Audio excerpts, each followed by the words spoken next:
मैं आपको दिखा रहा हूँ, ये मेरे कोकम्बर के सीड्स अच्छे से ग्रो हो गए हुए हैं। तो अब इनको शिफ्ट करने का टाइम आ गया हुआ है। इसी वीडियो में आप एंड तक इस वीडियो को देखिएगा, फिर मैं इसमें आपको पनीरी शिफ्ट करने का तरीका भी बताऊंगा। क्योंकि सबसे जो आप कह लें कि इम्पोर्टेंट पॉइंट्स हैं वो यही है कि पनीरी बनानी कैसे है और फिर उसको शिफ्ट कैसे करना है। क्योंकि आम जो हम सब्जियां पनीरी के बना के लगाते हैं उनकी तरह ये पनीरी शिफ्ट नहीं होगी। इसको शिफ्ट करने का डिफरेंट तरीका, अगर वैसे आप पनीरी शिफ्ट करने की कोशिश करेंगे तो ये कोई भी पौधा आपका नहीं चलेगा। यानी अब जब मेरी वीडियो आएगी, इस वक्त लगाना चाह रहे हैं बीज, तो फिर पनीरी बनाने की ज़रूरत नहीं है, फिर आप इनको डायरेक्ट लगाएं, ये डायरेक्ट ही बहुत अच्छे से ग्रो होंगे। जो है मैं आपको बताऊंगा आज की वीडियो में कि गर्मियों की सब्जियां अगर 15 फरवरी के बाद लगा रहे हैं तो कैसे लगाएंगे और किस तरह आप कामयाबी से उन्हें घर में उगा सकते हैं। नीचे अभी के लिए हल्का सा पानी भर दें ताकि आपको बार बार पानी देने की ज़रूरत ना हो। ये ऊपर रख दें और इसमें जो मैंने मीडिया यूज़ किया है वो मैं आपको बता देता हूँ। वो है जी, अस्सलाम वालेकुम, welcome back to my channel. मैं उम्मीद करता हूँ आप लोग खैरियत से होंगे। तो जी 15 फरवरी के बाद हम गर्मियों की सब्जियां लगाने का प्लान बना लेते हैं। जो भी होम गार्डनर्स हैं वो तकरीबन 15 फरवरी के बाद जब देखते हैं कि धुंधें ख़त्म हो गई हैं तो फिर उसके बाद वो गर्मियों की सब्जियों की तैयारियां शुरू कर देते हैं। तो इसी सिलसिले से रिलेटेड आज मेरी वीडियो है। मैं आपको बताऊंगा आज की वीडियो में कि गर्मियों की सब्जियां अगर 15 फरवरी के बाद लगा रहे हैं तो कैसे लगाएंगे और किस तरह आप कामयाबी से उन्हें घर में उगा सकते हैं। अभी के लिए जो मैंने दो चीज़ें सेलेक्ट की हैं वो है ये देसी खीरा है और ये कद्दू है, देसी कद्दू। ये दो बीज लाया हूँ क्योंकि मैं ये जो सब्जियां हैं हाइब्रिड ज़रा कम ही लगाता हूँ, देसी ढूंढ के मैं बीज लाता हूँ। तो ये देसी कद्दू और देसी खीरे के बीज हैं जो कि आज मैं लगाने जा रहा हूँ। तो आज की वीडियो में मैं पूरा डिस्कस करूँगा, ठीक है, कि इनको लगाना कैसे है और इनकी फर्दर ग्रोथ और जो केयर है वो क्या है।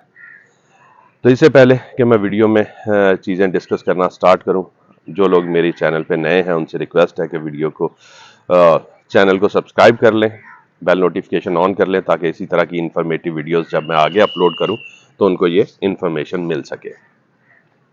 और वीडियो पसंद आए तो लाइक लाजमी कर दिया करें और आगे आगे फ्रेंड एंड फैमिली में शेयर भी किया करें ताकि ये इन्फॉर्मेशन आगे लोगों तक पहुंचे।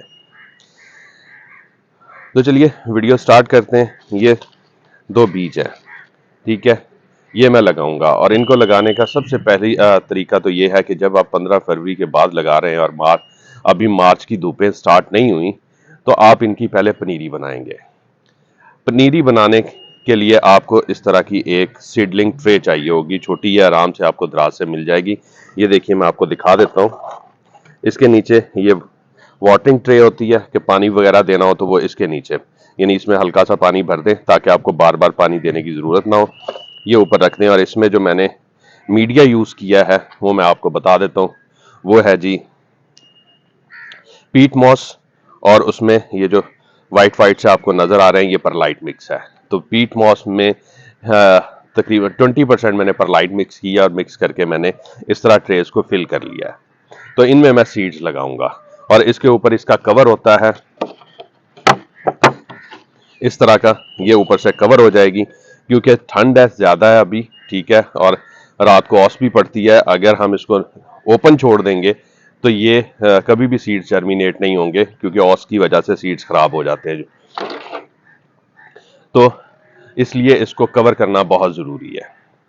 अगर आप दूसरी भी सीडलिंग ट्रे बड़े वाली यूज़ कर रहे हैं तो उसको भी आप पॉलीथीन से कवर करेंगे एंड में ना। तो ये तो पहला पॉइंट हो गया कि आपको बीज किस तरह लगाने हैं, मतलब आपको पहले इसकी पनीरी बनानी है। इसी वीडियो में आप एंड तक इस वीडियो को देखिएगा, फिर मैं इसमें आपको पनीरी शिफ्ट करने का तरीका भी बताऊंगा। क्योंकि सबसे जो आप कह लें कि इम्पोर्टेंट पॉइंट्स हैं वो यही है कि पनीरी बनानी कैसे है और फिर उसको शिफ्ट कैसे करना है। क्योंकि आम जो हम सब्जियां पनीरी के बना के लगाते हैं उनकी तरह ये पनीरी शिफ्ट नहीं होगी। इसको शिफ्ट करने का डिफरेंट तरीका, अगर वैसे आप पनीरी शिफ्ट करने की कोशिश करेंगे तो ये कोई भी पौधा आपका नहीं चलेगा।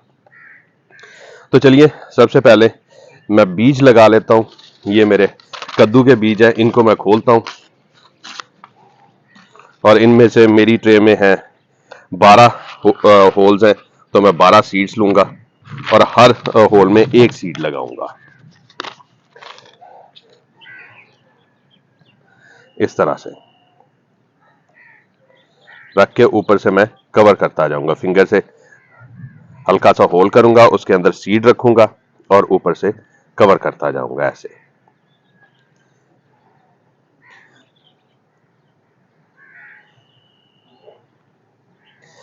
इसको अगर आप देख रहे हो तो मैंने इसको पानी पहले अच्छी तरह दे लिया हुआ, अपने मीडिया को मॉइस्ट कर लिया हुआ है ताकि मुझे बाद में पानी का मसला ना हो। तो मैंने अच्छी तरह इसको पहले से ही मॉइस्ट कर लिया हुआ है। तो आपने भी इसी तरह सीड्स लगाने हैं, होल करें, सीड को सीधा रखें, ऊपर से कवर कर दें। ये आपको एक सीड नजर आ रहा होगा। चलें आज मैं एक चीज आपको और भी बताता हूं। इसमें ये सीड है, ठीक है।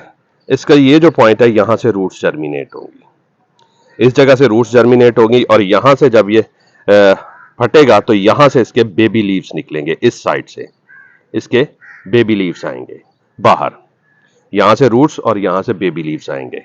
तो इस तरह ये दूसरा क्या कहते हैं, ये सीड में से पौधा निकलता है। तो ये सीड्स मैंने लगा लिए हैं इसके अंदर। तो अब मैं क्या करूंगा कि इसको एक दफा ऊपर से शावरिंग कर दूंगा ताकि सीड को अच्छी तरह नमी मिल जाए ऊपर से भी, ठीक है। स्प्रेयर लेके वैसे पानी नहीं देना, स्प्रेयर की मदद से आपने इस तरह ऊपर से हल्की हल्की शावरिंग कर देनी है। उसके बाद इसको मैं ऊपर से कवर कर दूंगा और कवर करके इसको क्योंकि अभी तो मौसम ठंडा है तो इसको ओपन ही रख दूंगा, क्योंकि कभी धूप आती है, नहीं तो ज्यादातर अभी साए वाला मौसम ही रहता है। तो ओपन रख दूंगा ताकि ये आसानी से जर्मिनेट हो जाए। और जब ये जर्मिनेट हो जाएंगे तो फिर इसको मैं शिफ्ट करूंगा, तो वो भी मैं अभी इसी वीडियो में आपको बताऊंगा कि शिफ्ट कैसे करना है। तो चलिए इसको अभी प्लेस करते हैं। इसी तरह मैं फिर खीरे के सीड लगाता हूं, वो भी रखता हूं, तो फिर मैं आपसे फर्दर शेयर करता हूं जब ये ग्रो हो जाएंगे। आज जी 10 मार्च है, ये मैं आपको दिखा रहा हूं, ये मेरे कोकम्बर के सीड्स अच्छे से ग्रो हो गए हुए हैं। तो अब इनको शिफ्ट करने का टाइम आ गया हुआ है। अब यहाँ पे इससे पहले कि मैं इनको शिफ्ट करने का तरीका बताऊं, और उससे पहले ये बता दूं कि अगर आप 10 मार्च के बाद, यानी अब जब मेरी वीडियो आएगी, इस वक्त लगाना चाह रहे हैं बीज, तो फिर पनीरी बनाने की ज़रूरत नहीं है, फिर आप इनको डायरेक्ट लगाएं, ये डायरेक्ट ही बहुत अच्छे से ग्रो होंगे। तो ये देखिए, ये जो पौधे हैं ये इनके बेबी लीव्स हैं, अगर आपको नज़र आ रहे हो ये बेबी लीव्स हैं और ये इनके ओरिजिनल लीव्स निकल आए हुए हैं। और आपने वेट करना है जब इनके ओरिजिनल लीव्स निकल आए, चाहे एक एक ही निकले, उसके बाद आपने इन्हें शिफ्ट करना है। तो चलिए इनको शिफ्ट करने के लिए चलते हैं। इनको मैं, एक क्यारी है 2 फीट की मेरे पास, 2 फीट लंबी और तकरीबन 1.5 फीट चौड़ी क्यारी है प्लास्टिक की। तो उसमें मैं इनको शिफ्ट करूंगा, तो फिर मैं आपको फर्दर वहीं डिस्कस करता हूं। या फिर मैं आपको गमलों में शिफ्ट करने का भी बता देता हूं कि अगर आपके पास 12 इंच का गमला है तो उसमें आपने एक पौधा लगाना है, ठीक है। एक से ज्यादा लगाने का कोई फायदा नहीं है। या लगाना चाहते हैं तो 2 लगा लें, वो भी 14 इंच के गमले में। और अगर आपके पास वो फ्रूट बास्केट है, ठीक है, जिसमें मैंने पीछे वीडियोस में सब्जियां लगाई थी, तो उसमें लगाना चाहते हैं तो उसमें भी आप सिर्फ 2 पौधे ही लगाएं, 2 से ज्यादा पौधे ना लगाएं। 4 से इंच का गैप देके 2 पौधे लगाएं खीरे के। और इसी तरह कद्दू के भी लगाने हैं तो वो भी 2 पौधे लगाएं। और 12 इंच के गमले में तो एक ही पौधा लगाएं, 14 इंच वाले गमले में आप 2 पौधे लगा सकते हैं। तो बिना टाइम वेस्ट किए चलते हैं अपनी क्यारी की तरफ और फिर देखते हैं कि इनका पॉटिंग मिक्स क्या होना चाहिए और इनको शिफ्ट करने का तरीका क्या होना चाहिए। जी ये मेरी क्यारी है जिसमें मैं अभी पनीरी शिफ्ट करूंगा। इसमें मैंने पॉटिंग मिक्स ऑलरेडी डाल दिया हुआ है। मिट्टी इसमें पहले से थी तो उसमें मैंने तकरीबन 25 से 30% कंपोस्ट ऐड किया है और अच्छी तरह इसकी गोडी कर दी है। और कंपोस्ट ऐड करके मैंने इसको 1 हफ्ते के लिए छोड़ दिया था। अब मैं इसमें पनीरी शिफ्ट करने जा रहा हूँ। इसी तरह आप अगर गमलों में लगा रहे हैं, टोकरी में लगा रहे हैं, पॉटिंग मिक्स बनाना चाहते हैं तो आप 30% से ज़्यादा कंपोस्ट नहीं ऐड करेंगे। 25 से 30% भल मिट्टी में कंपोस्ट ऐड करें और उसको डाल दें। गमले में डालना है गमले में डाल दें, टोकरी में डालना है टोकरी में, या इसी तरह मेरे तरह अगर आपके पास कोई क्यारी है तो उसमें मिक्स कर दें। ज़मीन में लगा रहे हैं तो ज़मीन में भी आपने इतनी ही कंपोस्ट डालनी है और डाल के अच्छी तरह मिक्स करके फिर उसमें पनीरी को शिफ्ट करना है, क्योंकि अच्छी रिच सॉइल होएगी, न्यूट्रिएंट्स उसमें अच्छे होंगे, तभी ये आपकी सब्जियां ग्रो करेंगी। स्पेशली जो गमलों में लगा रहे हैं, तो गमलों में तो ख्याल रखा करें कि अच्छी क्वांटिटी न्यूट्रिएंट्स की मिलेगी, तभी आपकी सब्जियां ग्रो भी होंगी और फ्रूट भी लगेगा उन पे ना, सब्जियां भी लगेंगी। अदरवाइज कोई फायदा नहीं है, ग्रो तो शायद हो जाए लेकिन फ्रूट नहीं लगेगा। तो चलिए मैं बिना टाइम वेस्ट किए अब इसमें, क्योंकि मैंने तो मिक्स कर ली हुई है कंपोस्ट, तो मैं अब आपको बताता हूं कि आपने लगानी कैसे है ये पनीरी। ये देखिए जी, इस ट्रे को आप उल्टा करेंगे, उल्टा करके आप जैसे ये एक सेल है, ठीक है, इस सेल को हल्का हल्का सारी साइडों से दबाएंगे। दबा के ये देखिए, अगर आपको नजर आ रही है तो रूट्स कितनी अच्छी बनी हुई है। इस तरह इस सेल को दबा के आप सारी साइडों से हल्का हल्का दबाना, जोर से नहीं दबाना। फिर नीचे से प्रेस करेंगे तो ये पौधा आपका ऊपर आना शुरू हो जाएगा। जैसे कि ये देखिए, इसको मैं कोशिश करता हूँ, आराम से खींचूंगा ऊपर, तो ये देखिए ये रूट समेत इस तरह ये पौधा आपका बाहर आ जाएगा। तो आपने इसका रूट बॉल नहीं टूटने देना, होल करें जहां पे लगाना है, इतना ही डीप होल करें और उसमें ये पौधा रख के साइडों से मिट्टी बराबर कर दें।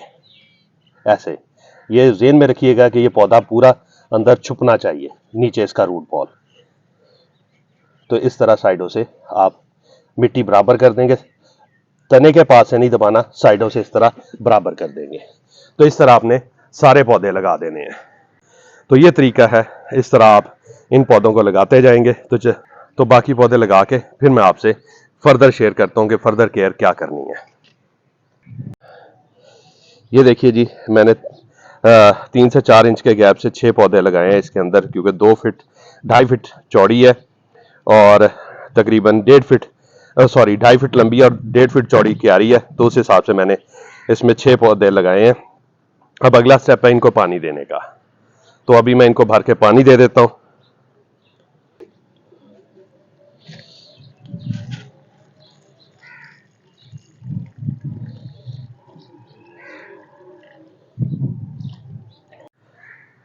पहली दफा में आपने भर के पानी देना है, मैंने भी ये भर के पानी दे दिया है, ठीक है। इसके बाद अब बात कर लेते हैं इनकी केयर की। तो देखिए, जो कीड़े हैं इन पे फंगस अटैक बहुत होता है, आगे चल के माइट्स भी लगेंगी और थ्रिप्स का अटैक भी हो सकता है। माइट्स का ज़्यादा और फंगस का अटैक होता है, तो इसके लिए आप इस पर कंटिन्यूस हर 3-4 दिन के गैप से नीम ऑयल 5 ml पर लीटर डालें, उसमें 2-3 ड्रॉप सोप के डालें और स्प्रे करते रहें, ठीक है। क्योंकि अगर इस पर फंगस अटैक हो गया या माइट्स का अटैक हो गया तो फिर आपको केमिकल की तरफ जाना पड़ेगा, फिर नीम ऑयल काम नहीं करेगा। इसलिए ऑर्गेनिक रहना चाहते हैं तो 4 दिन के गैप से ये करते रहें, तो इंशाल्लाह प्रॉब्लम नहीं आएगा। अगर फिर माइट्स का अटैक हो गया तो फिर 0.25 ml से लेकर 0.5 ml ओबेरॉन आप पानी में मिक्स करेंगे और वो स्प्रे करेंगे तो वो माइट्स को ख़त्म करेगी। तो ओबेरॉन के बारे में ये बता दूं कि कोई इतनी प्रॉब्लमेटिक केमिकल नहीं है, पेस्टिसाइड नहीं है। 5-6 दिन 10 दिन का गैप दें, उसके बाद आप फ्रूट खाएंगे तो कोई मसला नहीं होएगा। और उसके बाद फंगस के लिए फिर आपको मैंकोजिप जो है फंगल अटैक के लिए वो देनी पड़ेगी, और वो 1 ग्राम पर लीटर के हिसाब से सॉलिड फॉर्म में आती है, पाउडर फॉर्म में पानी में मिक्स करेंगे और उसका स्प्रे करेंगे तो उससे ये फंगस अटैक ख़त्म होंगे। और वो भी 1 वीक के बाद आपको गैप से 2 स्प्रे करने पड़ेंगे, तो फिर ये फंगस अटैक ख़त्म होंगे। उसका भी यही है, 10 से 15 दिन में आप इसकी सब्जी या खीरे ना तोड़ें, उसके बाद आप खाएं, कोई मसला नहीं होगा। ये देखिए जी, आपको ये बांस की स्टिक्स लगी हुई नज़र आ रही होंगी इस क्यारी में, क्योंकि इसमें मैंने पिछले साल भी खीरे लगाए थे और इनके साथ ये रस्सियां बंधी हुई भी नज़र आ रही होंगी, क्योंकि खीरे की होती हैं बेलें। तो वो बेलें फर्श पे अगर इधर उधर जाएंगी तो वो जल जाएंगी, तो उनको ये रस्सियों के साथ में बांध के इन स्टिक्स के ऊपर एक स्ट्रक्चर बना देता हूँ, ठीक है, और इधर वो टिक जाती हैं और फिर उनके साथ खीरे बहुत अच्छे से लगते हैं और बेलें जलती भी नहीं है। तो ये ख्याल रखा करें कि ज़मीन पे मत जाने दे बेलों को, क्योंकि अगर मिट्टी भी होगी तो तब भी ख़राब होने के चांसेस होते हैं, क्योंकि खीरा अगर गीली मिट्टी पे पड़ा रहेगा तो वो गल जाएगा, जो फ्रूट होता है इसका। तो ये बहुत अच्छा तरीका होता है कि आप स्टिक्स लगाएं और उनके साथ रस्सियां बांधे और ऊपर को चढ़ा दें बेलों को, उससे फिर बहुत अच्छे से कीड़े लगते हैं। जाने से पहले एक चीज़ और बता दूं कि जब भी आपने पनीरी शिफ्ट करनी हो ना, तो शाम का टाइम चूज़ किया करें जब सूरज गरूब हो रहा हो, क्योंकि रात में पौधों को जो भी शॉक आता है, ये रूट्स थोड़ी डिस्टर्ब होती हैं, तो वो रात में उनको ठंडी रात मिल जाती है, तो उसके बाद ये सेटल हो जाते हैं, तो फिर ये ज़्यादा शॉक में नहीं जाते। तो कोशिश किया करें कि शाम को शिफ्ट करें। तो उम्मीद है इससे रिलेटेड सारे पॉइंट समझ आ गए होंगे। इसी तरह कद्दू का भी यही प्रॉब्लम होता है, कद्दू पे भी आप इसी तरह उसको शिफ्ट करेंगे। मैं अब वीडियो लंबी नहीं करना चाहता, 1-2 दिन के बाद मैं कद्दू भी शिफ्ट कर लूँगा। तो अगर फिर भी आप को कोई चीज़ इसमें समझ ना आई हो, मैंने कोशिश की है कि सारे पॉइंट समझाऊं, ना आई हो तो आप कमेंट्स में पूछ लीजिएगा, मैं उसमें आपको समझा दूंगा। अब तक के लिए इतना ही, बहुत जल्द एक और इन्फॉर्मेटिव वीडियो के साथ हाजिर होऊंगा। दुआ में याद रखिएगा, तब तक के लिए अल्लाह हाफिज़।